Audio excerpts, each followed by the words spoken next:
Let's talk about it.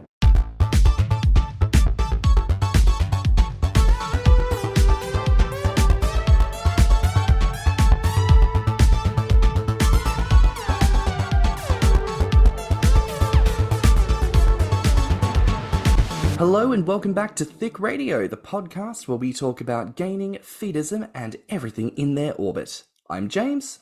And I'm Tim, so let's get into it. Today we're joined by a special guest. Today we're welcoming to the show for the first time, we've got Paul. Hello. I'm very happy to be here. Oh, how are you, my love? I'm good. How are you guys? Doing good. Good. Oh, so happy to see you. Thank you so much for making the time to be here today. We've been really keen to get you on the show. Well, thank you for having me. I'm very excited to be here. Oh, I'm glad. Now, Paul, the reason we wanted you to be a part of this program, of course, as we say, we are talking about everything gaining, feedism in the orbit, as always, our catchphrase du jour. But you yourself are not a gainer, is that correct? That is correct. And people are sometimes surprised by that when they see, my pictures, because I have the body type of someone who maybe did this on purpose, but it's all by accident. Well, it's a delicious accident, and it's a gorgeous accident. And of course, when we give out the socials at the end of the program, everyone listening is duty bound to go and check out Paul and check out his account, because just a gorgeous, gorgeous, stunning human being. And that's really why we wanted to bring you onto the program, because we haven't really had the opportunity yet to speak to people who aren't necessarily in the community, but are aware of it and maybe have some experiences to share. Because sometimes I think, as people in the community, and Tim, maybe you'll agree with this, we have a tendency to kind of think of things in this weird, like, walled off sense. Like, there is the definitive boundary of gaining and feedism, and the boundary stops there, and there's no overlap, and there's no one coming in or out. Whereas in actual fact, there's so much overlap with chub chaser and bear and body and plus size and fat lib that really it kind of demands that we all speak to this, amorphous overlap zone that many of us actually inhabit, whether we know it or not. And again, when you'll check out Paul's social media, you are going to see Paul is a fabulous overlap representative here. So, Paul, are you ready to get into the questions, doll? I absolutely am. Oh, Marvy. So listen, first things first, we'll kick this off. How did you come to first discover and be aware of the gaining and feedist communities? I think it really started when I was on Bigger City, which was not one of the first apps that I was on for, hooking up and that sort of thing. But I joined at the recommendation of someone that I met through Grommr or something. And so I was being approached more often with guys who were interested in feeding me. And I'm like, what is this? I think I may have had an idea of it based on like an episode of CSI or something, but nothing real world based, So I was like, okay, what's this about? And I'm like, no, this isn't really my scene, but it seems like these might be my people in a certain way anyway. I mean, honestly, does this not come back to conversations, Tim, we have had 50 million times? Everyone's heard of gaining and feedism through Jerry Springer and, my wife is 1,000 pounds and she wants to be 1,000 pounds more. And it's everyone in the audience going, and then there's Jerry Springer going, no, everyone, calm down. We'll give them their chance to speak, but you are disgusting. You can acknowledge you're disgusting and you're broken in the head. You need to die, don't you? Like, it's just, oh my God. Never had. Yeah, poor representation in the media is a completely different conversation. But I would think that like all of these communities are adjacent to each other. There may not be as much crossover as we'd like, but they're all sort of in the same neighborhood. So like there might be the gainer block, but right next to it is the chub block, and then the bear block. And I don't know why we put so many fences in between each community. 100%. So I just want to ask for some clarity. What age were you when you started to have these conversations on Bigger City? And how old are you now, if I can ask? I am almost 40, and this would have been in my mid-30s. I've been happily married for over 10 years with the same person for going on 15 years now. And we were monogamous for much of that. So when we met, apps were, mozzarella sticks, not something you had on your phone.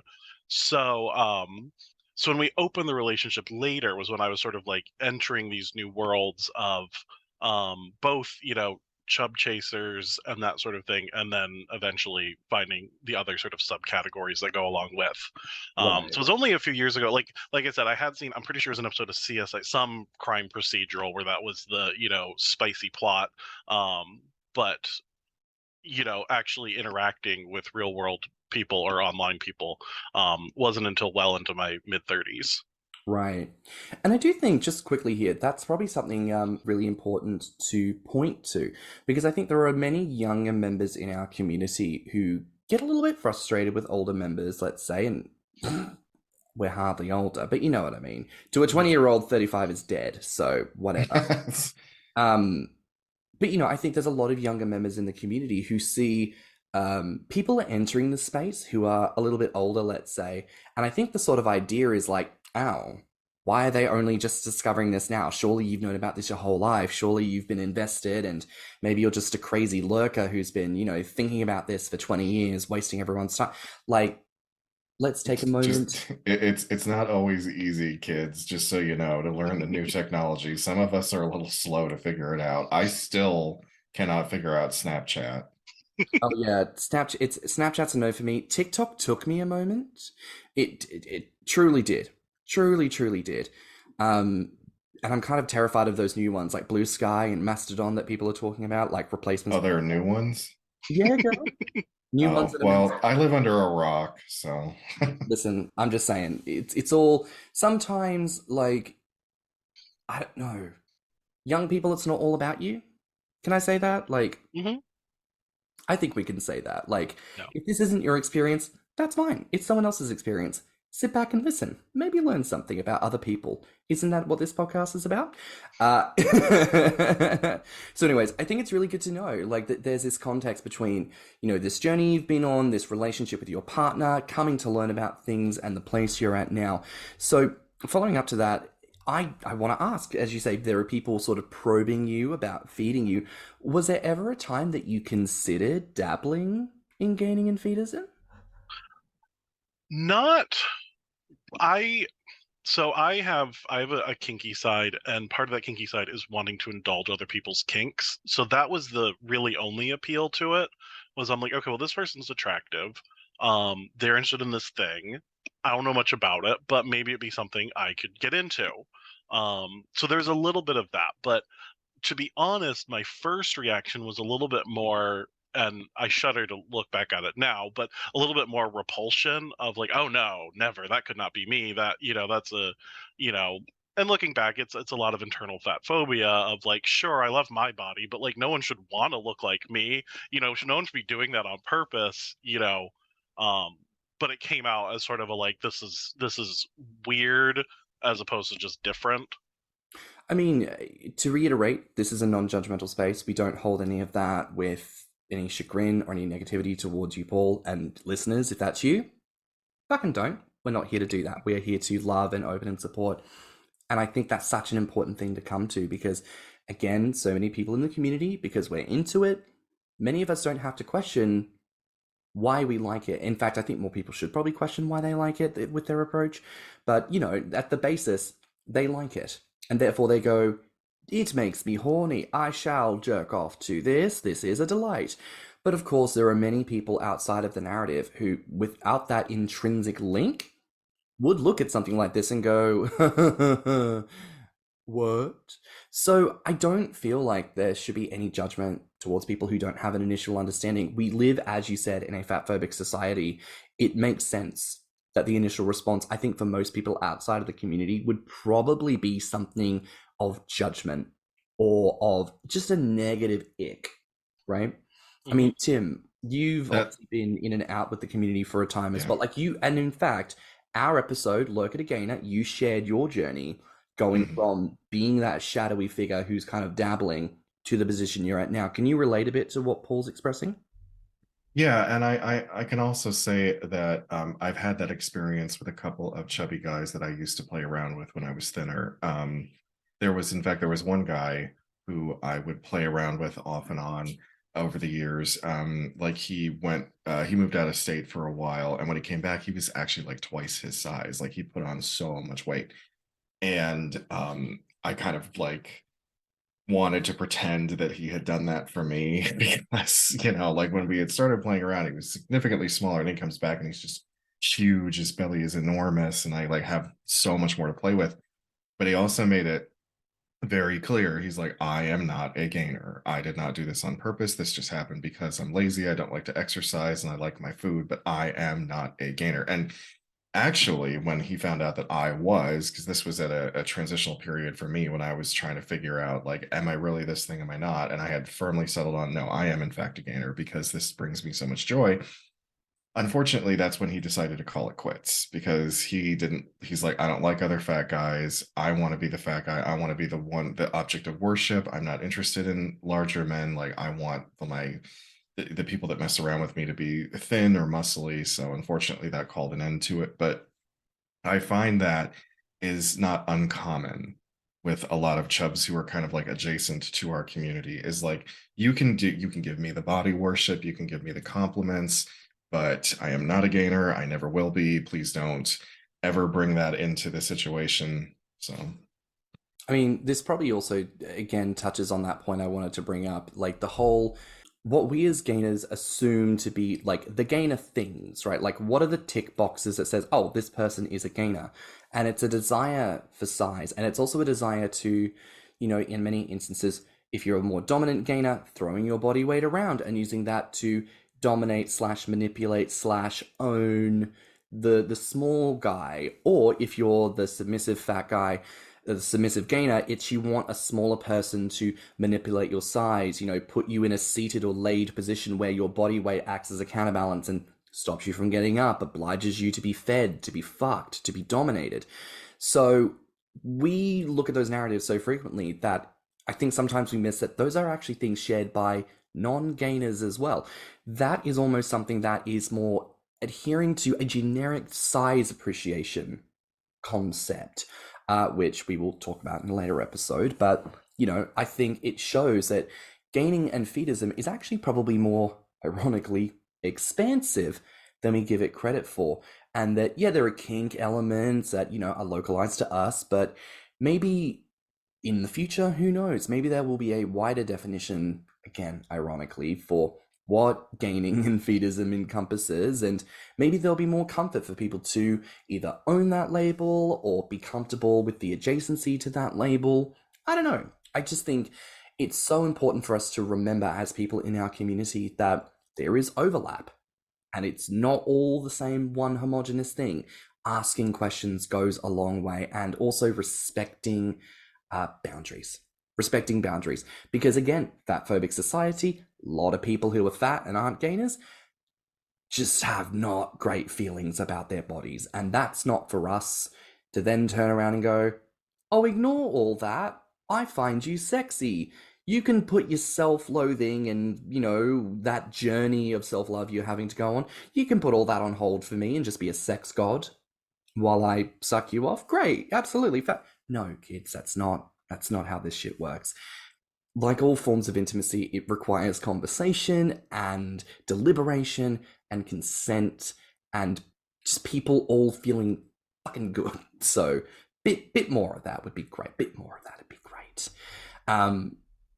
But this also leads into my next question, which is, what is the response you typically get from people when you have to say to them, I am not a gainer? It usually depends on how the conversation starts.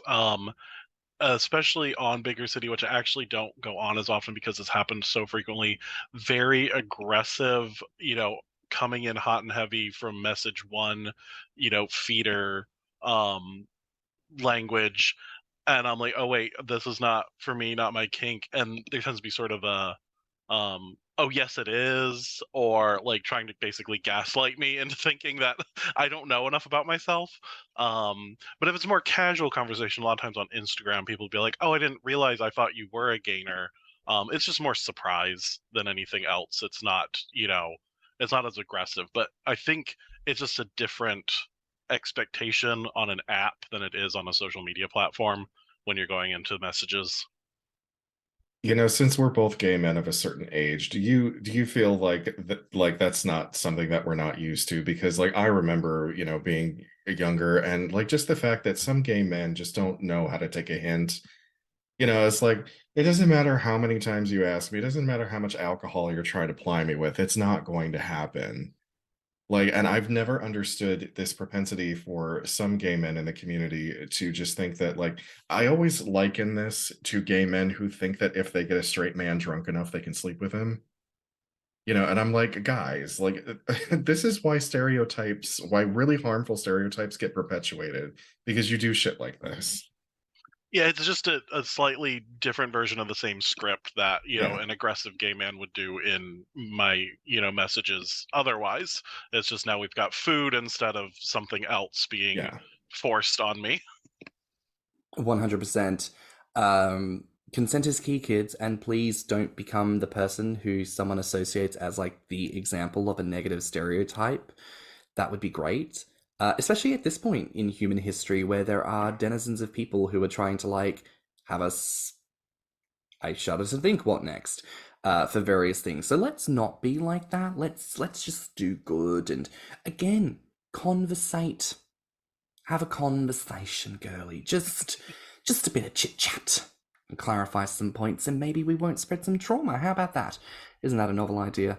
Um, so, I mean, the reason I think as well, and I want to reference this here, and again, people look at the social media for this. You represent your body so fantastically, and I think that's how you and I first came into each other's spheres of influence, because obviously, in my time looking at people on social media, this is again, I think, the benefit of something like Instagram. It's not about these firm walls where I will only ever see gainers, everything else is filtered out. I will see beautifully fat bodies, but they're not always gainers. And I think that opens up the opportunity for great conversation, for community, and for connection. And what you represent, from my perspective, is nothing short of extremely crucial and important. Because Tim has said this before, there's a lot of representation for women in plus size and in fashion and with nude bodies, and I think that's wonderful because there's so much sexism laid in with fat phobia that needs to be unpacked, and women and female aligned need to do the work, of course, to do that, and they're doing it, and it's great. But for men and male aligned, there really isn't very much, and it almost feels like every time someone steps forward and shows themselves, they become a new revolutionary act. It becomes the new person of going, oh, have you seen so-and-so showing off? It's the most incredible thing. There's so fewer people who do it. And it's true. There really aren't that many people who do that. And so I want to ask you, like, how has that element come into your journey in your queerness, with your fatness, with self-love and self-acceptance? Talk to us about that journey for you. That really started when when we first opened up our relationship, which was, I think it's going on 6 years now. And like I said, when we were first dating, he was like my third boyfriend. Like I did not have a ton of experience, as a single man in my 20s. Um, I At that point I had not taken a nude photograph. I had not done, even shirtless pictures for, the dating websites I was using in my 20s. So it was like this whole new world of like, well, I want to have sex with people. So I guess I got to show something off to get them interested. And my first pictures were like, I look back and cringe, and it's like, clavicle up. Like you can barely tell I don't have clothes on, or like a very poorly lit side butt. Like, cause I was just so embarrassed by what I looked like. And I'm like, the more I thought about it, I'm like, well, if I'm gonna have sex with these people, they're gonna see what I look like. So I guess I gotta show more of it. And once I started taking pictures and being like, okay, well, if I turn a little bit more this way, well, if I light it this way, if I get on the bed this way, and I just kept taking more and more. Like I'd take 50 pictures at a time. and just figure out what's working and what's not. And the more I did it, the more I loved what I was looking at. It wasn't just a matter of like, can I entice other people? It was, this is exciting for me to see myself. And I've said this, I think I've said on social media before, if you treat yourself like a supermodel, you're going to feel like a supermodel. So it's not just a matter of very furtively taking a selfie in the mirror. It's like, set up the camera, set up the lighting, get some props, get a costume, put on a harness, put on some undies, do the whole 9 yards, like an attractive person would do, because guess what? You're an attractive person. 100%. Circling back very quickly to a point I know that I have said on this podcast before, for the love of Christ, if you have a laundry basket, put the lid on it. If you have a bed, make the bed. If you're taking a bathroom shot, close the fucking toilet seat. Put it down. Like, it is truly those little things that, like, it's important. Like, do that. Girl, everything's a fantasy. And if you forgot to do those things, you take a filter that, kind of fuzzes everything on the edges so that you're just focusing on that beautiful body in the middle. And there you go. You've fixed the problem. Do that. Run it through Canva, put a border on it, girly. Do something. Can I just say, I don't really care about the aesthetics of the background, but the one thing that I will sometimes really hone in on is like the bathroom selfie where the mirror is extremely dirty. I'm like, that part kind of bothers me a little bit. I'm like, if your mirror is that dirty, and it's been that dirty for a while. Yeah, there's a difference between clutter. You have to notice that mirror is coated in something, right? Yeah, unsanitary is much more unattractive than just a little bit of a messy bedroom or whatever. 100%. But again, it's not just aesthetics. It's what you're essentially selling to someone. If those photos go up on an app, on a platform, come and have sex with me. I see a dirty mirror. I see dirty sheets. I see grime. I see grot. That tells me you're not a hygienic person. I don't want to go fuck you. I don't want you to fuck me. Don't touch me. Go away. Ugh. Like, neat and tidy. Everything is presenting yourself. But again, the reason why I think you're such a great representation for this, Paul, is because you always look fantastic at every dang angle. And it's not just the body, oh, we like bigger bodies. It's the way that you have your lighting. It's the way that you style yourself, and it's that smile that's on your face as well, beaming from ear to ear. Just, it's seducing constantly. It's saying, it's not just, it's a photo that says, it's not that I know you want me. It's a question of, how willing are you to come and get a piece of this right this second? Because I know you need it. You don't just want it, you need to come and take a bite. So come on in. Come on in and get you a serving. And it's gorgeous. Yeah, it was funny the other day. I put a photo up in my stories that I was like, everyone says I can take a back photograph. Here's one. And it was an outtake that I'm like, half my head is cut off. Like, you can see like 1 foot and like part of a leg and just like this bizarre angle. And like all the comments are like, I don't see a bad photo here. You look gorgeous. I love this anyway. So, when people like what they like, and I'm a niche commodity. I'm not for everyone, but I'm for enough people, including myself. And that's the most important person.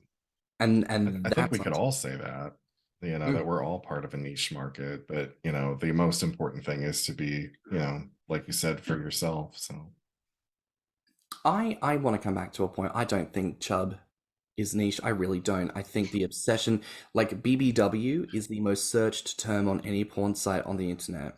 And it beats out positions 2 and 3 combined in every rating.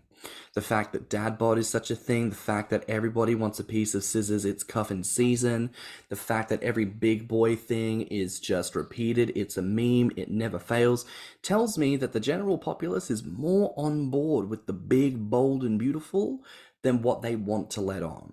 And that comes back to that systemic fat phobia. People feel like they can't. People feel like they shouldn't. Yeah, I didn't think that it was that popular until I saw plus size male models, because I didn't think that I was ever going to see that. We've had plus size female models as long as the fashion industry has been around, but to have a plus size man walk down the runway, I was like, okay, things are changing. Ooh, that actually might be a good question to ask you about. From a non-gainer perspective, we've had people, not necessarily on the podcast, but by observation in the sort of zeitgeist, men who will go so far as to say, they feel disincluded in the fat lib movement. They feel disincluded in body positive spaces, that it's all for women, and that they feel like not enough effort is made to make room for them. I'm not sure your engagement with the more political side of things, but from your observation, how does that sit with you as a statement? Do you feel like there's truth to it? Do you feel like there's a challenge to that? I do think that there is not as much plus size male representation in media, in fashion, in porn, all the places that we look for beautiful people. And I do think that's just a fact that there's less, but there's also less male fashion, male models. Fashion is a women's industry. And I do think that fat women have it much harder than fat men do. So I don't ever want to take away from the amount of work that women, especially plus size women of color, have had to do to get just that piece of the market that we're just now seeing them get. And be like, well, what about the men? But I do think that there could be more inclusion of it, and I do think a lot of places are trying. But it is so much harder to be a plus size woman than it is to be a plus size man. It really is. Yeah, You know, very for all true. of the troubles that I have with finding clothes, like I can go to Target, and if there's something in the women's department plus size that is something that I like, I'll buy it because they're not going to have it in men's sizes, in plus sizes. But that's a tiny drop in the puddle compared to the systemic problems people face in women face in healthcare, in jobs, in dating because of their size that men don't have as much of a problem with. We do, face a lot of stigma, but it's nothing like women do.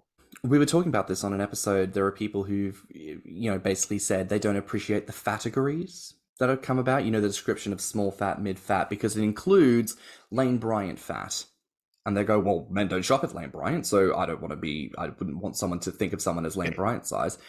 Like it fucking matters, dude. Like it's a label for in-community use for the people who are actually trying to hold conversations about like the scale of privilege and bias that exists within fatness. Like, yes, we can use it to describe ourselves as men, but also, so fucking what? Women are the ones who created this. You weren't there doing the work. You weren't there at the table putting in your 2 cents when it counted to talk about this. And now, like, after the work is done, you want to turn around and be like, my manness was not consulted. No, because you weren't there. And if Lane Bryant or Torrid made men's clothing, they would shop there, because what are your options right now? You've got to go to the big and tall section at JCPenney, and it all looks like crap. So, well, that's why some of my favorite pieces have come from, because the women's plus size section in Target is so good right now. They have the most gorgeous pieces for women, and some of them are unisex enough, and I'm not someone who gets hung up on those labels anyway. Like, I have a gorgeous blue sweater that I love wearing, came from the women's department. I've got velvet trousers that came from the women's department. It's like, they're pants, it's a shirt, who cares? The difference anyways between what would arguably be a women's cut and a men's cut tends to come down to like those 2 little bits of fabric that get like, blown out to make room for bibbies anyways in a women's. And if you're fat and male, you've probably got titties yourself anyway. Sure do. So it's all the same bit of fabric, girl. Yep. Like, it's very true, right? Like, when it comes down to it, does it really matter that much? So long as, you have something that fits you, clothes you, maybe you are passionate about that. But then, isn't that the thing of it? You've got to go and look for those things. Maybe represent, maybe go out and approach brands and look at things like that. Maybe go out and like research what are some good plus size retailers that actually serve not bad clothing options, So I think it's all of those things, and I think it's really great that you're able to contribute to that conversation and speak to it, I wouldn't mind wearing women's pants if they had enough room in the crotch. That's always my problem. There's just not enough room for me. And then again, okay, brag. Tim comes on the podcast. I'm sorry, me and my gigantic cock, we just it's not even so much that. It's more like it's going to be a moose knuckle from hell if I try to wear a female like pants that are cut. Yeah, the ones that I have, it's a very wide trousers. There's a lot of give and take there my problem is more the fupa area than the actual genitalia down there. So, talking a little bit more about the community here, and do you have an account on Grommr? Have you ever been on things like Beefy Frat or anything like that? I am not on. I have considered Grommr and have not taken the time to set anything up. But yeah, I'm not familiar with a lot of the more gainer specific apps personally. Sites. That's fair. Because my curiosity there is, from your experience with the community, and it may be a more localized specification to a specific platform or, groups of people, etc. Would you say that the gainer community or the fetus community are an appropriate place for non-gainer chubs like yourself? I would never want to force myself into a space that is not designed for me without being welcomed into it. But I have found that there are gainers and feeders who, seem to be welcoming of people like me. I do get, DMs and comments from gainers, especially saying about that I'm their body goals. And so, like, I feel like I would be comfortable in those spaces if I'm invited in, but I'm not going to, like, show up at the party uninvited. It's fair, and I think it's an interesting perspective because, again, we look at ourselves, we think ourselves shut off. I wonder how many people would potentially be willing to join the community, either as participants or observers, just to learn out of curiosity. I wonder how many people would do that if they felt like they had an open invitation. And I wonder if there is a way that we can achieve that. Like, I wonder how other communities present that. And I think a lot of it comes down to representation and a willingness to present community, and I think of Pride, I think of Pride festivals, I think of the floats, I think of typically the leather community. The leather community has always been there, always showing up and showing out and letting you know it's okay to be all this. We are here, we've got things. I mean, Tim, you're a leather man. How does the community engagement from a leather perspective differ to the gainer community in your experience? Visibility, number one. I mean, like I said in I think a previous episode, like as gainers, we wear our fetish on us all the time, but we're not really being vocal about it. It's not like we're proclaiming it as we parade down a city street.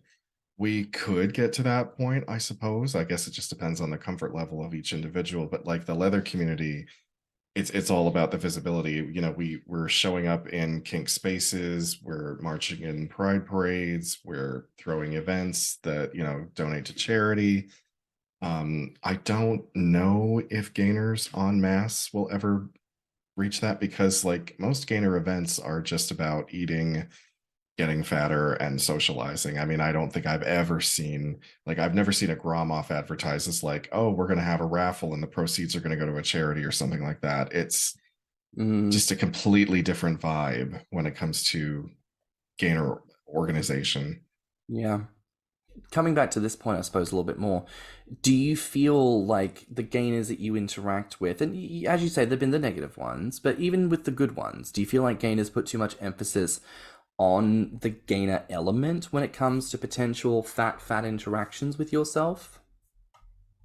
I don't know if I'd say that. I will say that there are some that I communicate with, and it'll just sort of like come out of nowhere. After it seems like we've kind of moved past it, like, oh, I'm not a gainer, and then suddenly we're talking about a sexualized food experience, which is not something I'm into. But like, it never feels uncomfortable or anything like that. It's it's been more positive than negative interactions, and I've always felt pretty comfortable with the ones I've had. It's really good. I'm glad for that. And obviously it's the kind of conversation that makes me challenge myself. Like when I hear that, I think, oh gosh, like what am I like in conversations, And I mean, I hope that it's good, and I'm sorry if it hasn't, I think it is that thing, like that moment of me questioning myself. It's like, oh, how often do I let my sex get away from me? How often do I get caught up, and maybe we are just chatting, and because we're chatting and maybe I saw something that inspired feelings and we happen to be chatting, that it sort of comes to the fore, like I wonder about those types of moments. And I don't know, Maybe it's just a good reminder for everyone, like, be conscious of where you're at with your sex at all times, you know? Because not everyone's consenting. I feel like that's a good lesson for um, anyone, regardless of what their kinks are or what their fetishes are. Because I know I've been in conversations where I thought like I'm a more dominant person generally sexually, and I thought that was the vibe, and then I come on way too strong, and it's not that it ever goes into like a non-consensual category, but it gets into like a gray area. I'm like, oh, we should have had more conversation before I got to where I went. When your little head takes over from your big head, you make those kinds of mistakes, and it's important to just own them and do better next time. I want to ask you something here, and please don't feel like you have to answer this for the sake of all people, all perspectives, all times, anything like that. Do you feel other non-gainer chubs harbor negative perspectives of gainers and feedists? And do you feel that those perspectives are valid? I know there are some. I don't know percentages or anything like that. This is just things that I've seen. Um, there are some who look at it negatively. Part of it is because they're on a weight loss journey themselves, and so therefore seeing someone basically doing the opposite is triggering for them. Um, Others, it's they haven't done the work of we're undoing their internalized fat phobia. So I think some of it is rooted in validity, but then also you have to recognize that what other people do with their bodies is not yours to police. Yeah. And I think people can look at gaining as something that's like unhealthy or negative in a health way, but you don't know that person's situation. You don't know how they're doing it. You don't know what precautions they're taking, how if they're doing it in a or anything. And so it's just sort of another way of fat phobia policing other people's bodies. Now I that would also think that people who are chubs that have a negative perception of the gainer community is probably due to some encouragers and or gainers within the community who don't understand that no means no, and like hound a chub like precipitously about like, oh, don't you want to get fit? Like, no, they already stated that they were not. So it doesn't matter how many times you harp on that, it's just going to end up pissing them off and probably scaring them away, because you couldn't get it through your head that this may be your fantasy, but it's not the other person's fantasy. And like, you may want to talk about this, but the other person doesn't want to talk about this. Like, and just continuing to pursue it is not going to do anything. Like, if you really want to, talk that way to a like, then go find a gainer, go find somebody who does want to hear all of that. Yeah. 100%. It makes me think a little bit about how, and it was a few years ago now, there was that really intense spat of people taking like sneaky pics of big people in public and posting it online. And obviously for historic purposes, that was a big part of how gainers shared their sexuality. There weren't a lot of gainers online, let's say in the early to mid 2000s, who were sharing their journey. So for many of us, we were looking to the typical celebrities who've gotten fat, and that was everyone sharing pics about that and being like, this is porn for all of us. But with the advent of Grommr and like more large-scale sexual socialization, there are thousands upon thousands of gainers who are all on journeys, and people who've made all kinds of transformations. People who've gone from tiny to slightly less tiny, to slightly less, even more so tiny, to actually fat, to even bigger fat, to super chub fat, to a mobile fat. All races, colors, creeds, everything. There is a plethora, a true smorgasbord of examples of people who've made all kinds of journeys in the community. And they're not just on Grommr now. A lot of people are posting on Instagram. They're putting the naughty stuff on Twitter. They're looking at other platforms too. So there are plenty of places to get your content. And yet the amount of curated content of other people, positions that are very clearly non-consensually taken, kind of makes me go, why are we still focusing on this and not on the bounty that we are now currently living in. We are inundated with bigger bodies to enjoy. Why are we still looking at non-consensual photos and taking non-consensual photos? And I think the key part in that is the non-con element. And I think more people need to be willing to question themselves as to what you're purporting and what you're putting forward when we ironically feed into that element. Just a bit of food for thought on that one, people. But you're absolutely right. That point on why people can feel uncomfortable and the need to respect it is absolutely paramount. We've said it before, we'll say it again. People have different experiences.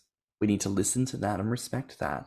And kind of again just comes back to points like, if you're bothering enough to talk to someone, to do the sex with them, why don't you care enough about that person to respect them when they say no, right? Like, again, that says a lot more about you and your unwillingness to be a reasonable partner than it does about someone who's not into something that you're also into, So.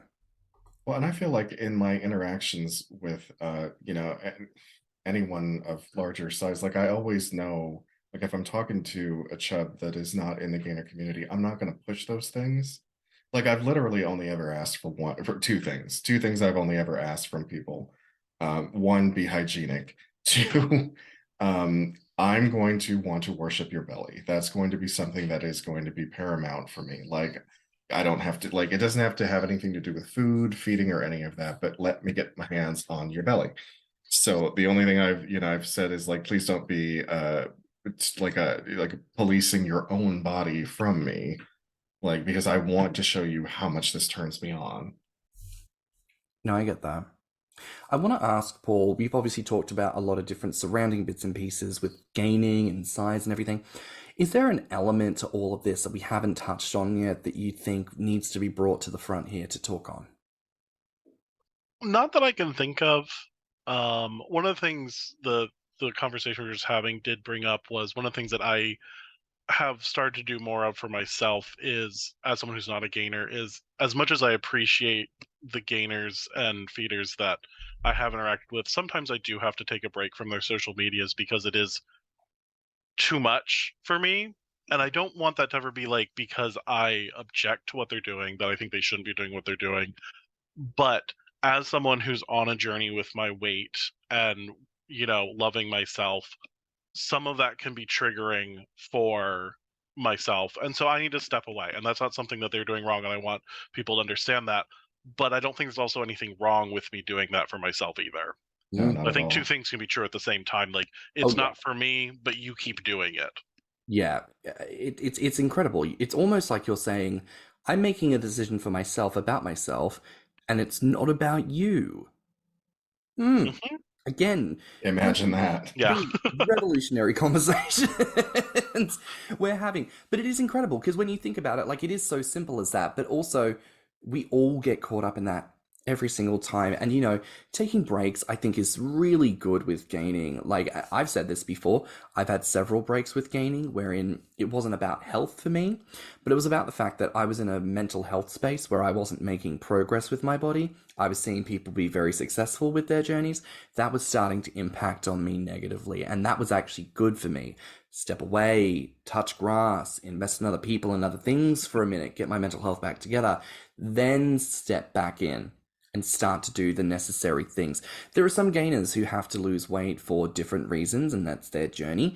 And then they'll step away from the community because, of course, for them, it's very painful to have to lose weight, whether or not it's what they want, and then again to be faced with people who are having a lot of joy and a lot of success.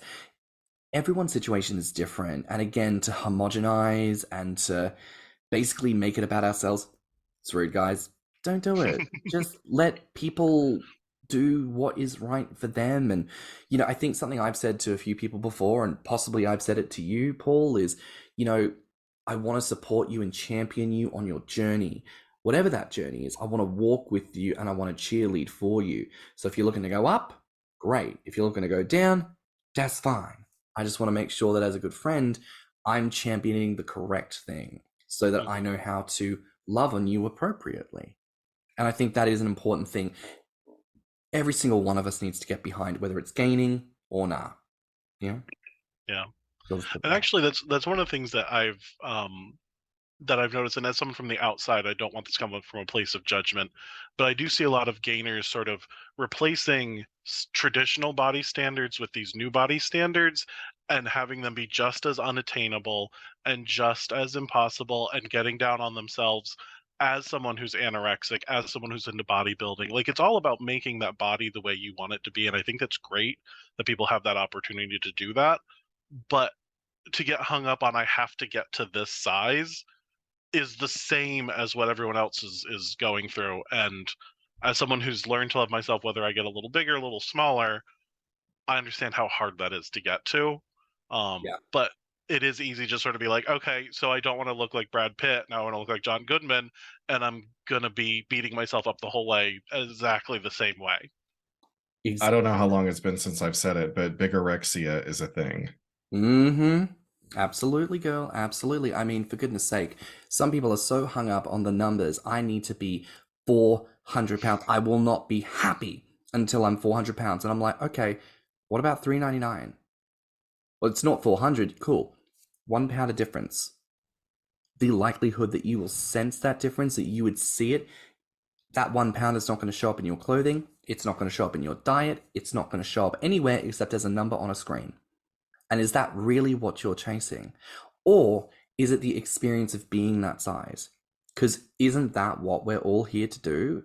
If we want to gain, if we want to lose weight, we want to live and experience the life that we want to curate for ourselves in the body that we have curated for ourselves. I think I agree in that we should all have the right to do that and live how we want. But also, what does it do for you to achieve that? You know, some people gain not because they want to hit certain goals, just because they want to be on the journey. And they'll kind of get to a vague size they like, and they go back down again. And they go back up again. They go back down, they go back up. And that's their journey. Oh, this person's not committed to staying the big weight that they gain to. Piss off. Let people do what they want. This is not that hard. The rest of the world is judging fat people for not prioritizing thinness in their lives. Why the fuck are we doing the same but opposite? That's hardly a new machine. We're just presenting the flipped mirror reverse situation of it, but we don't want that. We want a new machine. I've said this before. It's something I call the perceptions held objective traits paradigm, or the fat paradigm. And if you can picture it, on one end of the scale is someone who is thin, on the other end is someone who is fat. In this universe, muscle people, they don't exist. They're dead. Thin and fat. And everyone else in the universe is somewhere between the thin and the fat. And if you think about that as a sliding scale, is thinness an acceptable body to exist in? Absolutely. What about fat? We'll give it a soft tick. We're working on it. Things are coming that way. We'll give that a soft tick. It's a paradigm, as I said, sliding scale. People move up and down. Can we go from fat to thin? Absolutely. We've had TV shows about that. Thin to fat. Not a single thing in our world today supports this, except for that one African tribe that people hyper-fetishize, and I think that's a little bit creepy. People, leave them alone. Also, they're not being fat because they want to be fat. They're just gavaging their children for marriage. Like, it's a very different preposition, but whatever, have your fantasies. But that's the point. When we live in a world where the attainment of fat is seen as inherently wrong, it creates this unbalanced sliding scale with fat dangling in the air and skinny down at the bottom. It's like the scenes in the Titanic. Everyone's up in the air holding on for dear life, but at some point they've got to let go. And because they're going to slide down at a rapid pace, they're not going to land safely in thinness. They're going to crash, and they're not going to be in a good state. And this is the current metric we exist in when it comes to bodies in general. You're allowed to be fat so long as you're not going to get an ounce fatter. You're allowed to lose the weight, but God help you if you so much as put on more. You're allowed to love yourself because we don't want you dead. You have to fuel the capitalist machine. How dare you threaten to take yourself off the easy way, you bastard. So it's all very that. We need to be hyper conscious of everyone's here at different places. Everyone's needing different things. And why is that difficult to just say to someone, oh, you're doing something different to me? Thumbs up, okay. This is fine. It doesn't have to affect you because it's not about you. Maybe that's the real lesson in all this, like how to not be a selfish twat. We'll have to do an episode on that at some point. But Paul, I want to ask you here, just as we round things out, what advice do you have for other non-gainer chubs interacting with gainers? And what advice do you have for gainers interacting with non-gainer chubs? Well, for other non-gainer chubs, I would say the important thing that I have learned, and hopefully they learn, is to be respectful of, you know, a lifestyle that might be different than yours, but has a lot of crossovers. There's a lot of common ground that we have. And so just be respectful, even if it's something you don't understand yet, even if it's something that you're still, even if you have no interest in understanding it more than you already do, just be respectful, and just like you would with any other person. And then for gainers interacting with chubs who are not looking to gain is, we are going to have a lot of common interests. We both like to eat. We both, have a lot of pressure from outside to not have the bodies that we have or that we want. And we're all fighting a lot of the same battles in, the social media and real world. So we have a lot of common ground, but, just also be respectful of the fact that, like, I am eating this donut because I think it's delicious. I did not count how many calories to make sure that I'm gaining today. It's because it's my favorite one. And so we might have a different perspective on how we're eating food, but we're both probably eating some good stuff. And that calorie counting can get exhausting for those of us that are trying to gain weight. Yeah, up or down, counting calories is a bitch. Yeah. Ugh. You will no doubt look at an article of food at some stage and stare at it and cry and go, why can't you be worth a different amount? Huh. That is one thing. Like, I am not on a weight loss journey. I have made some eating changes just to be getting more nutritional value out of my food, because I just feel like I'm not. But I'm always going to be eating the delicious stuff. So it's like I'm going to eat pickles when I want something that doesn't have a lot of calories to it, but it has nothing to do with how many calories. It's because I think they're fucking delicious. Mm. Yeah, as much as I love gainers who are like, yeah, let's eat big today, I'm also like, have you ever had like just a really fucking good Caesar salad? Like the lettuce is crispy, the croutons are croutonny, the bacon is bacony, and that like Purdue chicken that is just like pan-seared and like skinless, but it doesn't matter because that's not why you're having it. Like it's the experience of just a delicious fucking salad. Never mind, I've just drowned it in Caesar dressing, but that's another story. Tim, I want to ask for you, like, do you have any suggestions for like gainers who are engaging with other non-gainer chubs, and just anything you might want to say to any non-gainer chubs listening? Just to echo Paul and say, be respectful. You have to understand that not everybody thinks the way you do or wants the things that you want. Like, and I understand that some people, when they get horny, they're not thinking clearly and they might just be pushing a particular thing. But like, if that's the case, go find someone else who's just as horny as you. But you'll find it. If you got to go on Growler or Grommr and post a message saying, I'm really horny right now, I want to talk about fat stuff, I want to talk about getting fatter, you're going to get a response. So don't push it on people who don't want it, because it's rude, and you might end up chasing them away. And how many people have been chased away from this community? So too many to count, my goodness. And honestly, again, parroting what you all have said, it comes down to respect, it comes down to listening, to communication. Again, I think this is just a theme we're experiencing. Season 3 is communication and listening. So a bit more of that, people, that'd be great. Paul, that brings us to the end of this week's episode. Thank you so much for being here. Well, thank you for having me. I had a lot of fun. I'm very glad that I could be here. Oh, I love to hear that. Now, where can listeners find you online? My social media handle that you'll probably be most interested in, you don't want the safe for work one, I already know that. So just go to zaftigspice, that's ZAF TIG spice. Zaftig is a Yiddish word, for those who don't know, meaning chubby, and spice is in the Spice Girls. You can find me on Instagram and on TikTok at that handle. And then there is a Twitter, Chub Rub Spice, that you can visit as well. And that one is definitely not safe for work, so save that for your private times. Well, there we go. That's a wrap for now here on Thicc Radio. Please remember to like and subscribe, rate us 5 stars, and leave us a good review. We don't have enough reviews. Review, people. Tell us that you love us. If you like this episode, the podcast, or just us in general, share it with your friends and encourage them to tune in.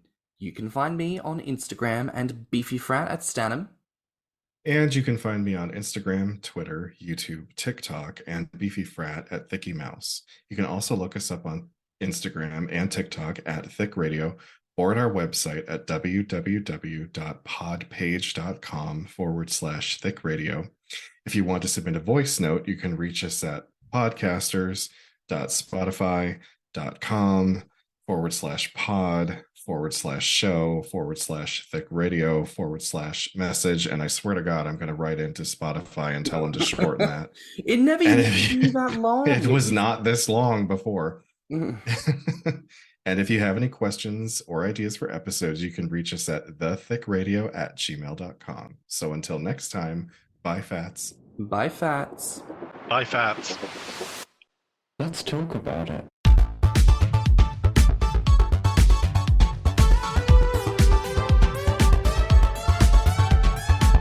Thicc Radio is a Patreon and Anchor app podcast produced by Stan and Thicky Mouse. Mixed and mastered by stannnum. Our artwork is provided by Lokitu. Our theme song is provided by Spotify.